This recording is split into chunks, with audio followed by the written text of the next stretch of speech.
Hello there everybody and welcome back. I'm Daniel, the hello there everybody and welcome back guy, Valvo.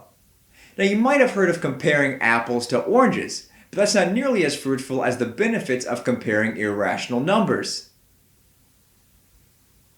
And this long pause means that's our topic today.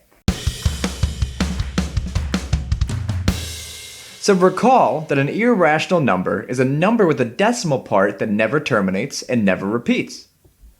An example of an irrational number is pi. It is represented with this Greek letter pi. It has a value of 3.14159265 ... where this decimal goes on forever and never repeats, which makes it irrational.